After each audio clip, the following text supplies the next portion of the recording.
The price of Hytale just got revealed along with a brand new blog post, dozens of new screenshots, a long-forgotten faction risen from the dead, and my personal #1 item that needed to be added to the game finally got added into Hytale. My name is Chris, welcome back to CanadianFlash, and enjoy the video.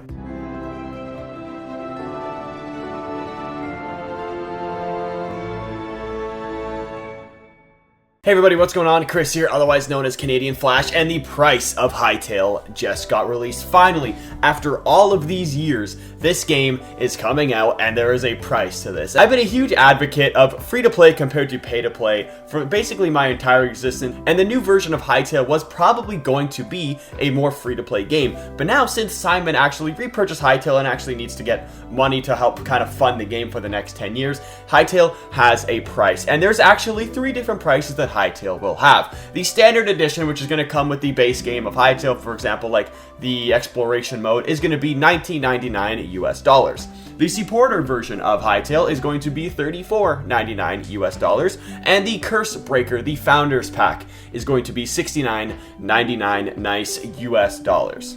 The $19.99 pack is going to be great for just players who want to try out Hytale or a Minecraft-like game for a price that's actually cheaper than Minecraft. So I think that's a great price. I think most of my friends will probably get the standard version of the game. And for all the nerds, let's be honest, we're all going to get the Curse Breaker edition of the game. The supporter edition is great as well. You're probably going to get some special cosmetics and everything. But I know for the Curse Breaker version, you're going to be getting like special capes, a Curse Breaker cape / Founders Pack. You're going to be getting a whole bunch of exclusive cosmetics when you pay for the $69.99 US dollar version of Hytale. And yes, it is confirmed that you can upgrade between the versions. So for example, you can get the standard version. If you want to upgrade to the supporter version, you can pay an extra $14 there, and you want to pay an extra like $25, you can go for the Curse Breaker version as well, which is very exciting. And this is the price for Hytale. So unfortunately, pay to play people, all those guys on Reddit, you guys did end up winning, but I'm not counting this as a loss because the other version of Hytale was going to be free to play. But either way,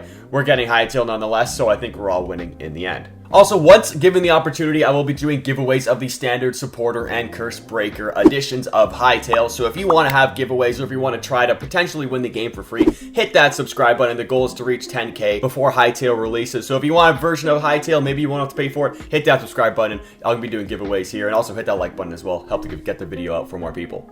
If you're interested in modding, this is the blog post for you. This is the Hytale modding strategy and status blog post by the GOAT, Slikey or Slicky. I'm so bad at pronouncing names. I'm sorry. I know you're the GOAT, but I'm bad at pronouncing names. Like I said, if you want to talk about modding, this is the blog post for you. And I'm not going to read out the entire blog in this video. Basically, it's a lot about modding, about tooling availability, talks about like block bench and the model maker. I don't really know. It's not the blog post that I'm going to be very intrigued in, but like I said, it talks about stability, first-party servers, networks, assets, mod distribution, shared source servers, and everything like that. If you want to take a look at the blog post, I'm going to be leaving it in the description down below for you guys to read if you're interested in making mods for Hytale. Personally, like I said, I am not interested in that. This was a whole nothing burger of a blog post for myself, but like I said, for those modding nerds, this is the perfect blog post for you. And for all my friends who are actual people who want to make mods in Hytale, this is like the golden standard of a blog post. They love this sort of stuff. They eat it up. But like I said, links in the description if you want to go read it.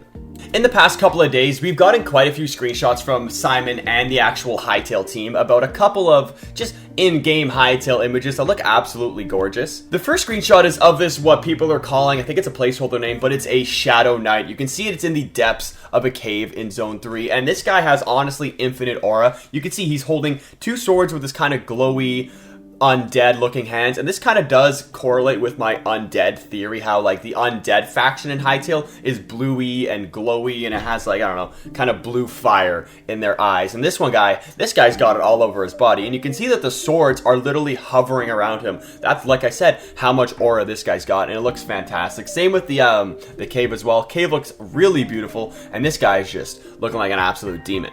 And that image was followed up with this zombie looking guy. It's called the zombie aberrant or aberrant. I guess it's kind of like a boss zombie. It's kind of hard to see. I really like how his tongue is sticking out. I think it looks really cool. Same with like that kind of scully, bony looking left arm that he's got. I don't know what it is, but I think it's really cool. It looks really interesting. We haven't seen a mob like this in Hytale so far, and you can see there's burnt zombies, frost zombies, sand zombies. There's zombies for basically like every single zone in the game, which is really awesome. There's like a whirling frost, a wraith lantern also in this screenshot. There's a lot of cool mobs that I like to look at. I'm kind of one of those guys that like to look at those things in the background. But look at this guy. He's got a hand that's like a head with a hat on. Maybe it's Monkey D. Luffy, who knows, but that thing looks awesome. The Hytale team also released this picture. Says, explore a world of secrets and challenging enemies. Get ready to make your mark, adventurers. And we have, arguably, in my opinion, the coolest screenshot they've shared so far, other than the one of the Slothian that I'm going to talk about a little bit later on.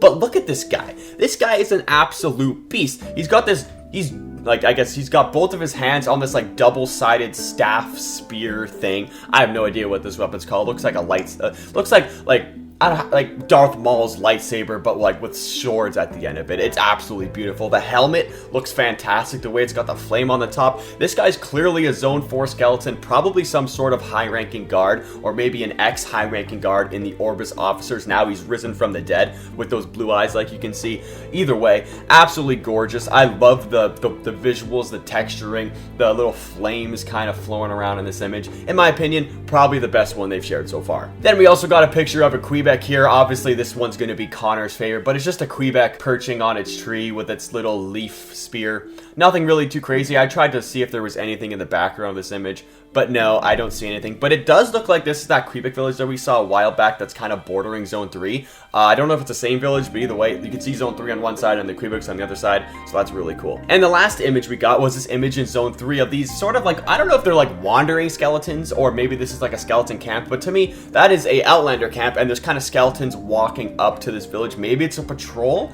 I don't really know, to be honest. I wonder what the lore is, but the guy with like that iron chest piece with the little icy shoulders and that little hatchet in his hand, I would assume he's probably like more boss skeleton compared to the two. And then the two skeletons on the side here, they're going to be magic skeletons. You can see they have the book in their hand, so they're going to be throwing magic at you, just like we saw in some other gameplay clips. So I wonder what they're doing. I wonder if they have anything to do with those like skeleton patrols that we saw in the gameplay clip. Either way, looks really cool, and you can tell this is an Outlander camp by that flag in the back. You can see has the little Varan symbol on it, and that's just clearly Outlander stuff. So this image I think is really beautiful, and I love the way that these mobs just kind of interact with each other, and we're going to see it more in the future as well, of just maybe mobs, skeletons and Outlanders. Maybe they're together, maybe they're not together, I don't really know. And in the intro I mentioned a faction that was kind of risen from the dead, and there's actually quite a few of these. One, there is the Fawns, and Simon said he found one singular like file of the Fawns in Hytale, and he sent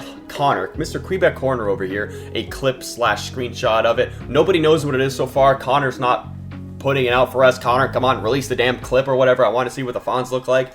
But other than that, there are the Slothians. We have not seen the Slothians since the trailer. Yes, we have gotten, for example, like clips of the Forgotten Jungle in Zone 4 with the Slothians, but they haven't been in the images. We had the ones with the dinosaur, we had the ones showing up to their village, but none have ever had the Slothians in it. And in this image over here, Simon just straight dropped a picture of the Slothian, who's just sitting there, like standing there menacingly in his like training dungeon or something. You can see it's got the training dummies with arrows in them, so he's clearly trying to do something. And this Slothian looks really cool. He's very interesting. He's giving us the side eye right now, but I love the bamboo looking armor. I love the wooden on his little wrist kind of tied together. He's got the little samurai helmet. He's got the shoulder pads. This Slothian is clearly geared up to fight whatever cave raptors, basically. It's going to be in Zone 4. The cave raptors, the cave rexes, the Dimetrodons. It's basically Jurassic Park, but underground. If you ever watched Journey to the Center of the Earth, kind of think of that. It's a very beautiful bioluminescent place that glows. It's like a forgotten jungle. It's absolutely gorgeous. And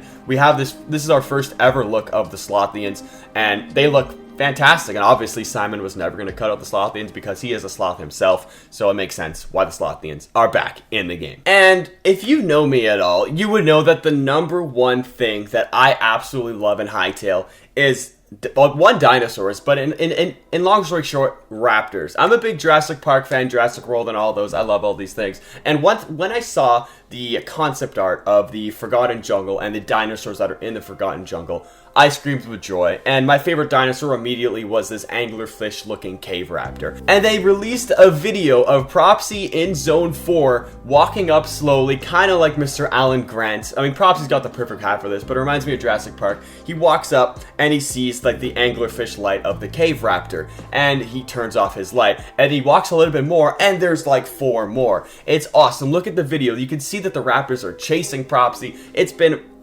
They have this little pack hunting mechanic. Simon said that they're not done yet. They're going to be including more intelligence in the raptors as well. Makes sense because raptors are a very intelligent creature. So I'm so excited to see what the raptors can be in Hytale. I'm going to be riding them into battle. And to follow that up, my number one requested thing ever in Hytale has been to make these raptors rideable. And we got a video of Simon created 3 lines of code and put himself on top of a raptor and was just able to ride it around Zone 2. I'd assume he put it in Zone 2 because it's very flattish land over there, so you can see him riding around. But nonetheless, we're able to ride raptors in Hytale. It's not technically in the base game, but it's literally 3 lines of code that you can mod in for basically any single creature. Basically, it's rideable, true or false, yes or no. Like, unbelievable. I can't believe we actually got rideable raptors before GTA 6. One of the most I don't even know what to say. Mine called me when I was at work when this came out because he knows this is my number 1 most requested thing ever in Hytale.